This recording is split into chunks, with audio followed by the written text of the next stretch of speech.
샬롬 샬롬. 주님 안의 아침 문안을 드립니다. 오늘 하루도 말씀으로 시작하는 우리 성도님들에게 주님의 풍성한 위로와 사랑이 넘쳐나길 축복합니다. 무엇보다 이 코로나라는 길고 긴 시간을 통과하기 위해서 말씀 외에는 답이 없다고 생각이 됩니다. 코로나 관련된 수많은 예측과 대책들이 나오고 있지만 결국은 말씀을 따라가는 성도님들에게 주님의 뜻과 방법을 발견하게 되는 은혜가 있을 줄 믿습니다. 그럼 오늘 말씀 볼까요? 오늘 우리에게 주신 하나님의 말씀은요, 베드로전서 4장 12절에서 19절까지 말씀입니다. 제가 한번 읽어보겠습니다. 사랑하는 자들아, 너희를 연단하려고는 불시험을 이상한 일 당하는 것 같이 이상히 여기지 말고 오히려 너희가 그리스도의 고난에 참여하는 것으로 즐거워하라. 이는 그의 영광을 나타내실 때 너희로 즐거워하고 기뻐하게 하려 함이라. 너희가 그리스도의 이름으로 치욕을 당하면 복 있는 자로다. 영광의 영 곧 하나님의 영이 너희 위에 계심이라. 너희 중에 누구든지 살인이나 도둑질이나 악행이라 남의 일을 간섭하는 자로 고난을 받지 말려니와 만일 그리스도인으로 고난을 받으면 부끄러워하지 말고 도리어 그 이름으로 하나님께 영광을 돌리라. 하나님의 집에서 심판을 시작할 때가 되었나니 만일 우리에게 먼저 하면 하나님의 복음을 순종하지 아니하는 자들의 그 마지막은 어떠하며 또 의인이 겨우 구원을 받으면 경건하지 아니한 자와 죄인은 어디에 서리요. 그러므로 하나님의 뜻대로 고난을 받는 자들은 또한 선을 행하는 자 가운데 그 영혼을 미쁘신 창조주께 의탁할지어다. 아멘. 2장부터 시작된 고난에 대한 대주제가 이제 마무리 단계에 접어들었습니다. 베드로는 이와 관련하여 크게 두 가지를 당부하고 있는데요. 12절, 13절 보니까 우선 그리스도의 이름으로 고난당하는 것을 이상히 여기지 말고 즐거워하라고 하고 있습니다. 우선 이상히 여기지 말고 부끄러워하지 말라는 이 부분을 통해 우리가 알 수 있듯이 성도들이 고난을 당하면 이상히 여기고 있었던 모습이 있었던 것으로 예측이 됩니다. 그 당시 성도들처럼 우리도 그럴 때가 있죠. 고난을 이해할 수 없어서 이상히 여기는 수많은 말을 내뱉기도 합니다. 그래서 이상히 여기는 그 생각 때문에 고난의 시간을 겪고 있는 자에게 그 어떠한 위로도 위로가 되지 않기도 합니다. 그런데 베드로는 그것을 이상히 여기지 말라는 것입니다. 오히려 이상한 것이 아니라 정상적인 일로 여기라고 권면합니다. 지극히 정상적인 일이니까 13절 하반절에 나와 있는 것처럼 즐거워하라 라고 권면하고 있습니다. 그리고 무엇보다도 즐거워할 이유를 주님의 영광이 나타나실 때 즐거워하고 기뻐하게 하려 한다라고 고백하고 있습니다. 즉 주님 오실 그날에 고난으로 우리가 기뻐하고 즐거워할 수 있게 하려고 하신다는 것입니다. 조금 이해하기 어려울 수 있는데요. 다시 말하면 이러한 의미가 좀 담겨 있는 것 같습니다. 주님 다시 오셨을 때 그 영광을 보면서 지난날의 고난의 이유와 목적을 알게 될 것이고 그때 몰려오는 엄청난 환희와 기쁨이 있다는 것이죠. 성도 여러분, 우리가 만날 주님의 영광은 정말 상상도 못할 일일 것입니다. 그리고 그 영광의 빛으로 우리 영혼이 온전히 회복될 때 그 환희와 기쁨은 말로 다 설명할 수 없을 것입니다. 그때 지난날의 고난은 모두 다 해석될 것이고 그 고난의 길을 통해 여기까지 왔구나라는 감격으로 기쁨의 눈물로 고난을 추억하게 될 것입니다.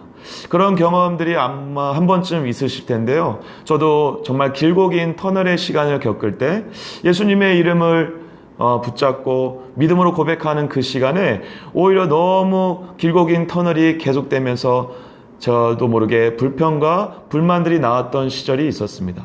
근데 여러분 놀랍게도 그 고난의 끝을 맞이하며 열매를 봤을 때 그동안의 시간이 주마등처럼 지나가면서 감격과 기쁨의 눈물을 흘렸던 기억이 있습니다. 베드로는 고난 중에도 영광의 그날에 즐거워할 것을 기대하며 오늘도 즐거워하라고 말하고 있는 것입니다. 여러분들은 즐거워하고 기뻐할 자들입니다. 그 미래의 즐거움을 오늘 미리 즐거워하시는 은혜가 있길 축복합니다. 그 두 번째로 베드로는 16절에서 그 고난을 부끄러워하지 말고 영광을 돌리라고 하고 있습니다. 우리는 고난을 당하면 부끄러워합니다. 나에게 문제가 있는 것처럼 부끄러워하거나 고난의 현실을 숨기고 싶어 하기도 합니다. 혹은 그 하나님에 대해서 서운한 마음을 표현하기도 하죠. 그런데 베드로는 그 고난은 하나님의 영이 함께 계심을 보여주는 근거라고 말하고 있습니다. 14절 제가 한번 읽겠습니다. 너희가 그리스도의 이름으로 치욕을 당하면 복 있는 자로다. 영광의 영 하나님의 영이 너희 위에 계심이라. 아멘. 그러니까 베드로는 고난을 당하면 부끄러워할 것이 아니라 오히려 고난을 자랑해야 한다는 것입니다. 그래서 그 고난당하는 것을 복이라고 하는 것이죠. 그리스도의 이름으로 당하는 고난은 하나님의 영이 함께 있다는 것을 보여주는 것이고, 그래서 복이다라고 말하고 있습니다. 사랑하는 여러분 믿는 자들에게 진짜 복은 하나님의 영이 함께하는 것인 줄 믿습니다. 그래서 창세기에 나와 있는 요셉이 형통한 자, 복 있는 자로 묘사될 때 항상 함께 나오는 말이 여호와의 영이 함께한다고 하는 것입니다. 많은 권력과 명예를 갖는 것이 복이 아니라 하나님의 영이 함께하는 것이 진짜 복임을 기억하며 그 복으로 기뻐하시는 여러분들 되시길 축복합니다. 그래서 베드로 사도는 그리스도인으로 받게 된 고난으로 하나님께 영광을 돌리라고 합니다. 참된 그리스도의 이름으로, 주님의 이름으로 고난을 받기 때문에 오히려 이 고난을 우리가 진짜 하나님의 자녀, 하나님의 백성이라는 놀라운 사실을 증명한다는 것을 잊지 말고 고난을 기뻐하라 라고, 그리고 하나님께 영광을 돌리라 하고 권면하고 있습니다. 사랑하는 은총교회 성도 여러분, 코로나를 통해서 알 수 있듯이, 그리고 17절에 베드로가 언급하고 있듯이 정말 마지막 때가 가까이 오고 있습니다. 이럴 때 예수의 이름으로 믿는 자들은 예수의 그 이름 때문에 기필코 고난을 받게 될 것입니다. 교회와 성도들을 향한 고난과 핍박은 지금 우리가 상상할 수 없을 정도로 힘들 수도 있습니다. 고난을 당한 그때 오늘 베드로의 이 당부를 절대 잊지 마시길 축복합니다. 영광스러운 그날을 보며 오히려 기뻐하시길, 하나님의 영이 함께하고 있다라는 참된 그리스도인이라는 것이 증명된다는 사실에 감사하시길, 그리고 그 크신 복을 주시는 하나님께 영광을 드리시는 여러분 되시기를 소망합니다. 우리가 겪게 될 고난은, 혹은 겪고 있는 그 고난은 주님 다시 오실 그날에 영광에 비추어 보면 정말 감격과 기쁨으로 추억할 수밖에 없게 될 것입니다. 오늘 영광의 그날을 소망하고 바라보며 그 어떤 고난도 즐거이 이기실 수 있기를 간절히 축복합니다. 기도하겠습니다.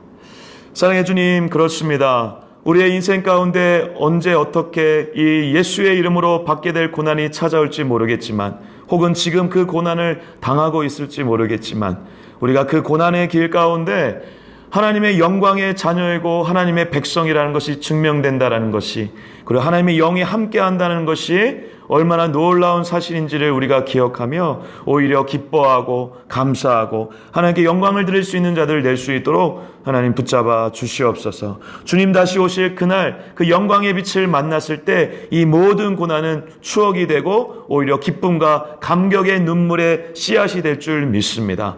우리가 그날을 바라보고 소망하며 이 고난의 길을 주님과 함께 넉넉히 걸어갈 수 있도록 도와주시옵소서. 이 모든 말씀 예수 그리스도의 이름으로 기도드립니다. 아멘.